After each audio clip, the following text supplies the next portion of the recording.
Assalamu alaikum students. A start in the name of Allah who is the most beneficent, the most merciful. Student उम्मीद है कि आप खैरियत से होंगे। आज का हमारा लेक्चर वेस्पर थ्योरी का सेकंड पार्ट। तो सेकंड पार्ट में हम कंसेप्ट असेसमेंट की बात करेंगे, इसके इम्पोर्टेंस की बात करेंगे और इसके बाद हम इसकी कुछ लिमिटेशंस की बात करेंगे। तो स्टूडेंट सबसे पहले इसका हम कंसेप्ट असेसमेंट कुछ एग्जांपल कर लेते हैं। अब इससे कोई भी मॉलिक्यूल देख के हम उसकी डॉट एंड क्रॉस डायग्राम कैसे ड्रा कर सकते हैं और उसके फिर हम शेप को कैसे प्रिडिक्ट कर सकते हैं। तो स्टूडेंट आइए कुछ एग्जांपल्स करते हैं। जैसे हमारे पास ये PCl3 है, तो इसमें पहले आप लोगों को सेंट्रल एटम का पता होना चाहिए। सेंट्रल एटम हमेशा क्या होता है, जो तादाद में एक हो उसको हम सेंट्रल एटम कहते हैं। तो यहाँ पर फास्फोरस जो है सेंट्रल एटम है और क्लोरीन जो है उनको हम क्या नाम देते हैं, टर्मिनल एटम्स का नाम देते हैं। तो सेंट्रल एटम जो भी है उसका आप लोगों ने ग्रुप नंबर पीरियोडिक टेबल से आपको ग्रुप नंबर का पता होना चाहिए। पीरियोडिक टेबल से आप खुद याद कर लें निमोनिक्स के जरिए या उसको पीरियोडिक टेबल साथ रख लें। अब पीरियोडिक टेबल का जब आपको पता चलेगा कि ग्रुप नंबर इसका कौन सा है तो उसके वैलेंस इलेक्ट्रॉन पता चल जाएंगे। जैसे फास्फोरस ग्रुप नंबर 5 से बिलोंग करता है तो इसके 5 वैलेंस इलेक्ट्रॉन है। तो इसी तरह से सेंट्रल एटम के इलेक्ट्रॉन तो आपको पता चल गया कि कितने इलेक्ट्रॉन है, 5 इलेक्ट्रॉन है। इसी तरह से टर्मिनल एटम क्योंकि उसके बॉन्ड का पता चलाते हैं कि सेंट्रल एटम के साथ उसने कौन सा बॉन्ड बनाया हुआ है। तो टर्मिनल एटम के भी हमें इलेक्ट्रॉन का पता होना चाहिए, इसका भी ग्रुप नंबर हमें पता होना चाहिए। जैसे क्लोरीन है, क्लोरीन का ग्रुप नंबर 7 है तो इसके 7 वैलेंस इलेक्ट्रॉन है। तो इसे अपना ऑक्टेट कंप्लीट करने के लिए एक इलेक्ट्रॉन की स्टूडेंट जरूरत होती है। तो ये एक बॉन्ड बनाता है, यानी कि एक इलेक्ट्रॉन शेयर करता है ताकि इसके 8 इलेक्ट्रॉन क्या हो जाए, पूरे हो जाए। जब ये एक इलेक्ट्रॉन शेयर करेगा तो इसके 8 इलेक्ट्रॉन जो है वो पूरे हो जाएंगे और इसका ऑक्टेट कंप्लीट हो जाएगा। इसी वजह से ये सिंगल बॉन्ड बनाता है। ठीक है, आप डबल वाला भी पढ़ेंगे स्टूडेंट। आप क्योंकि ये सिंगल बॉन्ड बनाता है तो 3 सिंगल बॉन्ड बनते हैं। 3 सिंगल बॉन्ड तो फास्फोरस के 3 इलेक्ट्रॉन जो होंगे वो बॉन्डिंग होंगे, क्योंकि 3 बॉन्ड बनेंगे ना क्लोरीन के साथ। तो इसी वजह से ये 3 बॉन्ड बन रहे हैं। तो फास्फोरस के कितने इलेक्ट्रॉन जो होंगे वो बॉन्डिंग होंगे, 3 इलेक्ट्रॉन बॉन्डिंग होंगे और 2 इलेक्ट्रॉन जो होंगे वो नॉन बॉन्डिंग इलेक्ट्रॉन होंगे। तो स्टूडेंट इसकी आप लोगों ने लुईस स्ट्रक्चर ड्रा कर लेनी है। आप देखें क्लोरीन के 7 इलेक्ट्रॉन है, इसमें 6 जो है वो तो नॉन बॉन्डिंग है, एक जो है वो बॉन्डिंग है। तो ये वाला पेयर बन गया, ये वाला भी पेयर बन गया, ये वाला भी पेयर बन गया। स्टूडेंट यहाँ पर 3 पेयर हैं बॉन्डिंग, ये वाला पेयर बॉन्डिंग है, ये वाला पेयर भी कौन सा इलेक्ट्रॉन है, बॉन्डिंग, और ये वाला पेयर भी जो है ये बॉन्डिंग। तो बॉन्डिंग पेयर ऑफ इलेक्ट्रॉन कितने, 3, और लोन पेयर कितने है स्टूडेंट, 1। तो एक लोन पेयर है और 3 बॉन्डिंग पेयर है, तो टोटल पेयर कितने हो गए स्टूडेंट, 4। अब आपको पता है कि 4 वालों की ज्योमेट्री कौन सी होती है, टेट्राहेड्रल, और शेप कौन सी होती है, ट्राइगोनल पिरामिडल। आपको पता है ज्योमेट्री में हम दोनों चीजें लेते हैं। ज्योमेट्री के अंदर बॉन्ड पेयर भी इंक्लूड करते हैं प्लस लोन पेयर भी हम क्या करते हैं, इंक्लूड करते हैं। और शेप के अंदर सिर्फ और सिर्फ क्या होते हैं, बॉन्ड पेयर, सिर्फ और सिर्फ बॉन्ड पेयर। लोन पेयर को हम या तो छुपा देते हैं या बिल्कुल शो ही नहीं करते। तो इसकी शेप और होती है, ज्योमेट्री और होती है। जहां पर लोन पेयर आ जाए तो वहां पर शेप और होती है, ज्योमेट्री और होती है। तो इसकी ज्योमेट्री तो क्या है, टेट्राहेड्रल है, और शेप इसकी क्या है स्टूडेंट, ट्राइगोनल पिरामिडल। स्टूडेंट इसी तरह से अगर हम PCl5 की बात करें तो यहाँ पर फास्फोरस, वही फास्फोरस के वैलेंस इलेक्ट्रॉन 5 होंगे और क्लोरीन के वैलेंस इलेक्ट्रॉन क्या होंगे स्टूडेंट, 7 होंगे। तो इसमें इसने कितने बॉन्ड बनाए हुए हैं स्टूडेंट, 5 बॉन्ड बनाए हुए हैं। आपको पता है 5 बॉन्ड बनाए हुए हैं। तो 5 बॉन्ड बनाने की वजह से इसके ऊपर कोई भी नॉन बॉन्डिंग इलेक्ट्रॉन नहीं बचता। तो जब इसके हम लुईस स्ट्रक्चर ड्रा करेंगे तो हमें कितने पेयर नजर आएंगे, 5 बॉन्डिंग पेयर नजर आएंगे। एक, और ये वाला स्टूडेंट 2, ये 3, और ये वाला कौन सा हो गया, 5। ठीक है, 4 एंड 5। तो 5 बॉन्डिंग पेयर हैं और इसमें कोई लोन पेयर नहीं है, क्योंकि फास्फोरस के पांचों इलेक्ट्रॉन बॉन्डिंग में इन्वॉल्व हो गए। यहाँ पर स्टूडेंट क्या था कि 2 इलेक्ट्रॉन जो थे वो नॉन बॉन्डिंग थे। टोटल तो 5 होते हैं, 5 में से 3 जो थे वो बॉन्डिंग में इन्वॉल्व हो गए थे, 2 नॉन बॉन्डिंग बन गए, और उनको हम नाम देते हैं, किसका नाम देते हैं, लोन पेयर का नाम देते हैं। इधर पांचों के पांचों बॉन्डिंग इन्वॉल्व हो गए। तो स्टूडेंट आप बॉन्ड पेयर कितने हो गए, 5, लोन पेयर कितने हो गए, 0 और टोटल इलेक्ट्रॉन पेयर कितने हो गए 5। अब इसकी ज्योमेट्री जब 5 इलेक्ट्रॉन पेयर हो तो कौन सी आती है, ट्राइगोनल बायपैरामीटर। तो इस शेप का नाम होता है ट्राइगोनल बायपैरामीटर, बायपैरामीटर,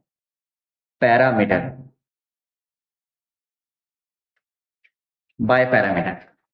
तो स्टूडेंट ये वाली जो है ये एक ट्राइगोनल बनती है, ये वाली शेप, इसको हम क्या नाम देते हैं, यानी कि एक ट्राइगोनल शेप बन जाती है। और ये एक ऊपर पैरामिड हो गई और एक नीचे पैरामिड हो गई, तो इसी वजह से हम इसे क्या बोलते हैं, ट्राइगोनल बायपैरामीटर। इसी तरह से SO3 की अब एग्जांपल है, ये थोड़ा सा डिफरेंट केस है। सल्फर स्टूडेंट ग्रुप नंबर 6 से बिलोंग करता है, तो इसके वैलेंस इलेक्ट्रॉन कितने होंगे 6। अब टर्मिनल एटम इसमें से कौन सा है, ऑक्सीजन, क्योंकि ऑक्सीजन ज्यादा तादाद में है तो इनको हम टर्मिनल का नाम देंगे। सल्फर एक है तो इसको हम उसका नाम देंगे, सेंट्रल एटम का नाम देंगे। तो स्टूडेंट टर्मिनल एटम वो भी ऑक्सीजन है, वो भी ग्रुप नंबर 6 से बिलोंग करता है और उसके भी कितने वैलेंस इलेक्ट्रॉन होंगे 6। अब हम देखेंगे कि ऑक्सीजन कौन सा बॉन्ड बनाएगा सल्फर के साथ। अब इसके 6 इलेक्ट्रॉन है तो इसे अपना ऑक्टेट कंप्लीट करने के लिए 2 इलेक्ट्रॉन की जरूरत है, तो स्टूडेंट ये 2 बॉन्ड बनाएगा। अगर इसको एक जरूरत होता तो ये एक बॉन्ड बनाता है, इसको 2 जरूरत है तो ये 2 बॉन्ड बनाएगा। तो एक ऑक्सीजन सल्फर के साथ डबल बॉन्ड बनाएगा अपना ऑक्टेट पूरा करने के लिए। जैसे यहाँ पर ये 2 4 और 4 8, तो 8 इसके कैसे हुए स्टूडेंट, क्योंकि इसने 2 इलेक्ट्रॉन को शेयर किया तब इसके 8 क्या हो गए, पूरे हो गए। तो इसी वजह से ये डबल बॉन्ड बनाता है। तो डबल बॉन्ड यहाँ पर बनेगा, दो यानी कि तीनों ऑक्सीजन एटम सल्फर के साथ क्या करेंगे, डबल बॉन्ड बनाएंगे। सल्फर के टोटल इलेक्ट्रॉन कितने थे स्टूडेंट 6, 6 के 6 किस में इन्वॉल्व हो गए, सारे के सारे कौन से हो गए, बॉन्डिंग। और इसमें नॉन बॉन्डिंग जो थे वो तो थे नहीं, बिल्कुल 0 हो गए, क्योंकि कोई भी नॉन बॉन्डिंग नहीं बचा, सारे के सारे बॉन्डिंग में इन्वॉल्व हो गए। अच्छा स्टूडेंट, अब इसमें इसकी जो शेप है ना, इसके जो बॉन्डिंग पेयर है, बॉन्डिंग पेयर जो आते हैं वो कितने आते हैं 6, ठीक है। लेकिन स्टूडेंट यहाँ पर हम बॉन्ड पेयर कितने काउंट करेंगे, 3। अब बॉन्ड पेयर 3 क्यों काउंट करेंगे, क्योंकि डबल बॉन्ड को हम क्या करते हैं 1 काउंट करते हैं। हालांकि डबल बॉन्ड के अंदर कितने बॉन्ड पेयर होते हैं स्टूडेंट, 2 बॉन्ड पेयर होते हैं। अब ये वाला एक पेयर होता है, ये वाला दूसरा पेयर होता है, लेकिन स्टूडेंट हम इसको क्या काउंट करते हैं, सिंगल काउंट करते हैं, 1 काउंट करते हैं। तो इसको भी स्टूडेंट हम सिंगल काउंट करेंगे, 2 बॉन्ड पेयर काउंट नहीं करेंगे, इसको भी हम सिंगल काउंट करेंगे, इसको भी हम क्या काउंट करेंगे, सिंगल। तो डबल बॉन्ड जो होता है उसको हम क्या करते हैं, 1 बॉन्ड पेयर काउंट करते हैं, 2 बॉन्ड पेयर काउंट नहीं करते, 1 बॉन्ड पेयर काउंट करते हैं। तो इसी वजह से स्टूडेंट इसके अगर हम टोटल बॉन्ड पेयर देखें तो 3 बॉन्ड पेयर आते हैं। एक्चुअली होते कितने, 6 बॉन्ड पेयर, लेकिन डबल बॉन्ड को क्योंकि हमने वेस्पर थ्योरी के पास्टुलेट्स में पढ़ा था कि डबल बॉन्ड में हम उसको 1 काउंट करते हैं, ट्रिपल बॉन्ड वाले को भी हम 1 काउंट करते हैं, चाहे उसके अंदर जितने भी लोग वो बॉन्ड पेयर हैं, लेकिन हम उनको क्या काउंट करेंगे, 1। तो इसको 1 काउंट करें तो 1 2 3, तो टोटल कितने बॉन्ड पेयर आते हैं 3। तो 3 वालों की स्टूडेंट शेप और ज्योमेट्री कौन सी आती है, ट्राइगोनल, और उनके दरमियान एंगल कितना आता है स्टूडेंट, 120 डिग्री का। सेम नेक्स्ट एग्जांपल अगर हम देखें तो सल्फर हेक्साफ्लोराइड, ये भी सल्फर की एग्जांपल है, देखें ये भी सल्फर की है, यहाँ पर इसकी ज्योमेट्री शेप और होगी, वहां पर देखें और है। यहाँ पर देखें स्टूडेंट ये सल्फर 6 बॉन्ड बना रहे हैं फ्लोरीन के साथ, क्योंकि इसके 6 वैलेंस इलेक्ट्रॉन है और फ्लोरीन एक बॉन्ड बनाता है। तो सिंगल, सारे के सारे कौन से बॉन्ड बनेंगे, सिंगल बॉन्ड बनेंगे। अब सिंगल बॉन्ड क्यों बनेगा, डबल बॉन्ड कब बनेगा, जब एटम डाईवैलेंट आएगा तो वो डबल बॉन्ड बनाएगा। जब मोनोवैलेंट है फ्लोरीन, क्योंकि मोनोवैलेंट एटम है, क्योंकि इसको एक इलेक्ट्रॉन की जरूरत है, ये 7 इलेक्ट्रॉन इसके पास है बड़े, इसको एक इलेक्ट्रॉन और जरूरत है, तो ये एक बॉन्ड बनाएगा, यानी कि एक इलेक्ट्रॉन शेयर करेगा ताकि इसके 8 क्या हो जाए, पूरे हो जाए, ऑक्टेट क्या हो जाए, पूरा हो जाए। तो स्टूडेंट यहाँ पर अगर मैं इस फ्लोरीन को ले लूं तो इसके पहले वाले 2 इलेक्ट्रॉन 6 इलेक्ट्रॉन पड़े हुए हैं और 2 क्या करता है, ये एक जो है वो शेयर करता है, तो ये वाला इसके 8 क्या हो गए, पूरे हो। तो एक सिंगल बॉन्ड बनाएगा। जब स्टूडेंट सिंगल बॉन्ड बनाएगा तो ये 6 के 6 इलेक्ट्रॉन क्या करेंगे, सल्फर के इसके साथ करेंगे सिंगल सिंगल बॉन्ड बनाएंगे, तो इसकी शेप ये बन जाएगी। इस शेप को हम क्या नाम देते हैं, ऑक्टाहेड्रल। तो इस तरह से स्टूडेंट आप गेस कर सकते हैं कि कौन सी इसकी शेप बनेगी। इसके लिए आपको ग्रुप नंबर याद होना चाहिए और मोड ऑफ बॉन्डिंग आना चाहिए कि कितने बॉन्ड बनेंगे। अब नेक्स्ट एग्जांपल हम कर रहे हैं स्टूडेंट ACl3 की, एल्यूमिनियम ट्राइक्लोराइड की। एल्यूमिनियम आपको पता है ग्रुप नंबर 3 से बिलोंग करता है, इसके 3 वैलेंस इलेक्ट्रॉन होते हैं। अब ये 3 वैलेंस इलेक्ट्रॉन यहाँ पर हम शो करेंगे। अच्छा, तीनों के तीनों जो हैं वो बॉन्ड बना रहे हैं क्योंकि 3 क्लोरीन इसके साथ जुड़े हुए हैं, तो तीनों के तीनों बॉन्ड बन रहे हैं। इधर कोई लोन पेयर तो है नहीं, तीनों के तीनों बॉन्ड पेयर बन गए। अब तीनों के तीनों बॉन्ड पर पेयर बन गए, क्लोरीन भी उसका अभी ऑक्टेट पूरा हो गया, लेकिन एल्यूमिनियम का ऑक्टेट पूरा नहीं हुआ।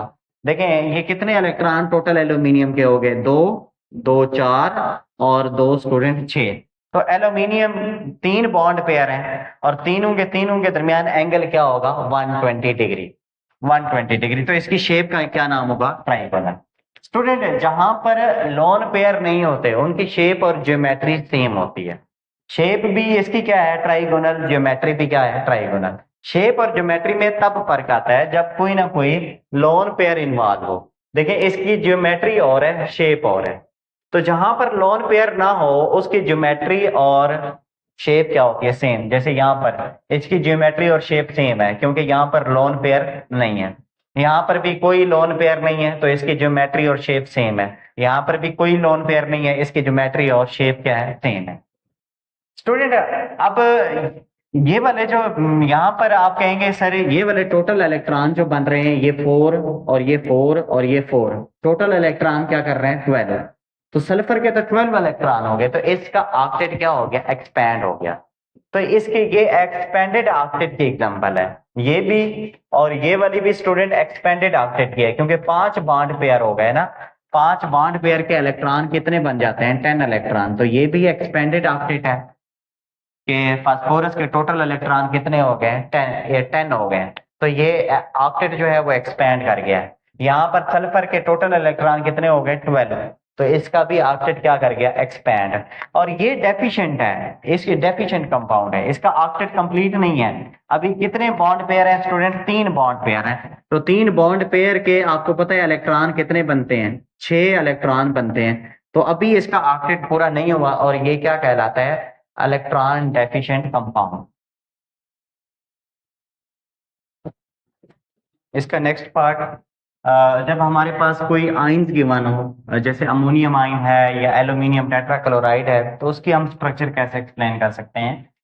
स्टूडेंट इसमें क्योंकि एक कोऑर्डिनेट कोवेलेंट बॉन्ड इन्वॉल्व है तो इस एग्जांपल को मैंने जरूरी समझा आप लोगों के लिए।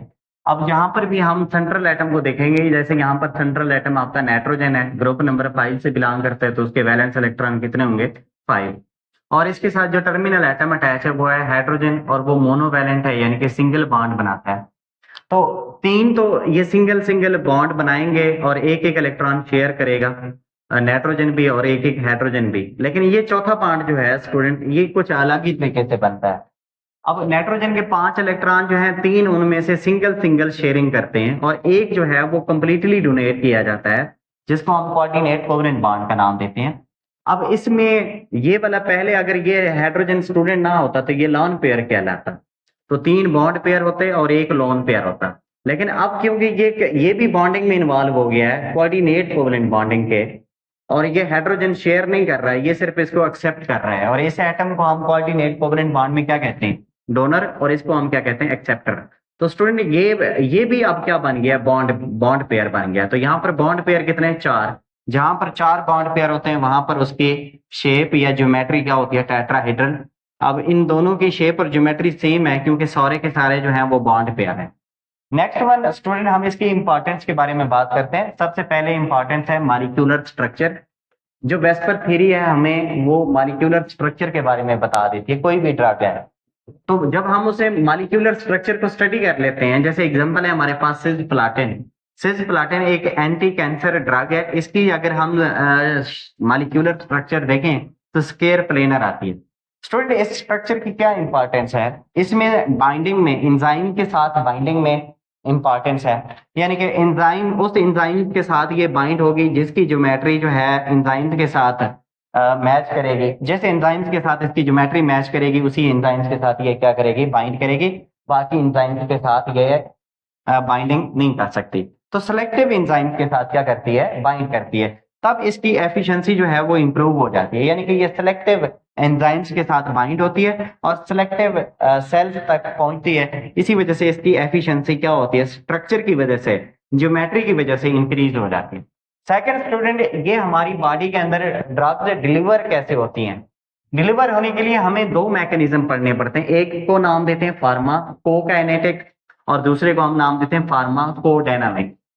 तो फार्माकोकाइनेटिक क्या चीज होती है, जब कोई भी ड्रग कैसे अब्जॉर्ब होती है, कैसे डिस्ट्रीब्यूट होती है, कैसे मेटाबॉलाइज होती है और कैसे बॉडी से एक्सक्रीट होती है, ये सारा कुछ किसके ऊपर डिपेंड करता है, ज्योमेट्री के ऊपर।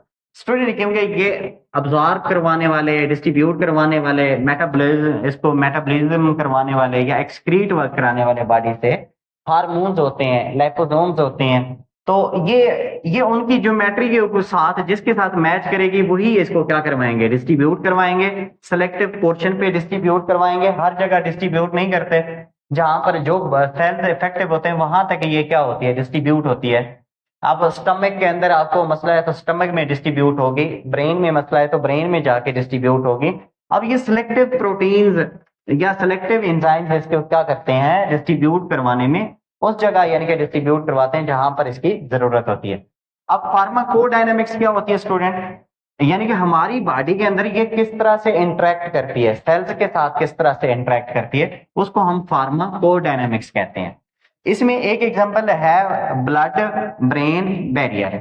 स्टूडेंट, ब्लड ब्रेन बैरियर, अगर ब्रेन के अंदर कोई इंफेक्शन है तो ये ब्रेन को बगैर इफेक्ट किए, उसको बगैर हार्म किए उस पार्ट तक पहुंचती है जो क्या होता है स्टूडेंट, इफेक्टिव होता है। तो ये भी ज्योमेट्री के ऊपर डिपेंड करता है, जिसकी ज्योमेट्री क्या होगी, एग्जैक्ट करेक्ट ज्योमेट्री होगी, ठीक है, या एग्जैक्ट उस कैरियर के साथ क्या करेगी, मैच करेगी, वो उसको इजीली ब्रेन सेल्स में से पास करवाएगा और उस पार्ट तक पहुंच जाएगा जहां पर वो क्या है, सेल्स इफेक्टिव होते हैं। तो ये ब्रेन बैरियर से बचने के लिए इसकी ज्योमेट्री का क्या है, अहम रोल है, यानी कि इंपॉर्टेंट रोल इसमें पार्टिसिपेट जो है वो किसका है, ज्योमेट्री का है। अगर वो ये ब्लड बैरियर के साथ यानी कि ब्लड ब्रेन बैरियर के साथ ये पास ना हो सके तो ये हमारे ब्रेन को क्या कर सकती है, हार्मफुल होती है उसके लिए। अच्छा, इसी तरह से ये हमें साइड इफेक्ट को क्या करती है स्टूडेंट, मिनिमाइज करती है या साइड इफेक्ट से बॉडी को बचाती है। अब इसके साथ सिर्फ वही एंजाइम्स क्या करेंगे स्टूडेंट, जुड़ेंगे जिनके साथ इसकी ज्योमेट्री मैच करेगी और ये सिलेक्टिव पार्ट तक उसको, सेल तक इसको पहुंचाएगी। हर सेल तक जो मेडिसिन है या ड्रग्स है वो नहीं पहुंचती, क्योंकि जो एंजाइम्स होते हैं, जो सिलेक्टिव एंजाइम्स होते हैं उसको सिलेक्टिव पार्ट तक पहुंचाते हैं, वो वाला पार्ट जो इफेक्टिव होता है। हाँ, अगर ये है, अगर दो एंजाइम्स या इससे ज्यादा एंजाइम्स उसकी ज्योमेट्री सेम है तब वो दो या दो से ज्यादा उसके साथ क्या कर सकती है, अटैच कर सकती है। इसी वजह से केमिस्ट क्या करते हैं स्टूडेंट, इसकी ज्योमेट्री ऐसी रखते हैं कि ये एक सिलेक्टिव एंजाइम्स के साथ क्या हो, अटैच हो, हर एंजाइम्स के साथ अटैच ना हो, क्योंकि जब ये हर एंजाइम्स के साथ अटैच होगी तो इसके साइड इफेक्ट क्या होंगे, मैक्सिमम होंगे। तो इफेक्ट को, साइड इफेक्ट को मिनिमाइज करने के लिए एक सिलेक्टिव ज्योमेट्री फाइंड करनी पड़ती है जो सिलेक्टिव एंजाइम्स के साथ क्या हो, अटैच हो और उसके साइड इफेक्ट कम से कम हो। स्टूडेंट, इसकी एग्जांपल जैसे हमारी बुक में गिवन है, कैंटाब की बुक के अंदर, आइबोप्रोफेन। अब ये एक इन्फ्लेमेटरी ड्रग है, इसकी ज्योमेट्री जो है वो एक एंजाइम्स के साथ मैच करती है और उस एंजाइम्स का क्या नाम होता है, साइक्लोऑक्सीजनेज। तो उसके साथ जब ये अटैच होगी तो इन सेल्स तक जाएगी जो इन्फ्लेमेशन की वजह बन रहे हैं, बाकी किसी भी पार्ट को इफेक्ट नहीं करेगी। स्टूडेंट, इस तमाम इंपॉर्टेंस के बावजूद इसकी कुछ लिमिटेशंस भी हैं। ये किन किन चीजों को एक्सप्लेन नहीं कर सकते, reason for the formation of bond इसको एक्सप्लेन नहीं कर सकती, डीलोकलाइजेशन ऑफ इलेक्ट्रॉन को वो नहीं बता सकती उसके बारे में, और बॉन्ड की स्ट्रेंथ के बारे में भी नहीं बताती। अब इन चीजों के बारे में ये चीजें नहीं बता सकती तो ये इसके क्या है, लिमिटेशन है। अब इसको आगे वाली थ्योरी एक्सप्लेन करती है जिसको हम वीबीटी कहते हैं। वीबीटी जिन चीजों को एक्सप्लेन नहीं कर सकती उसको फिर एमओटी कवर करती है, तो वो नेक्स्ट हम लेक्चर्स में पढ़ेंगे।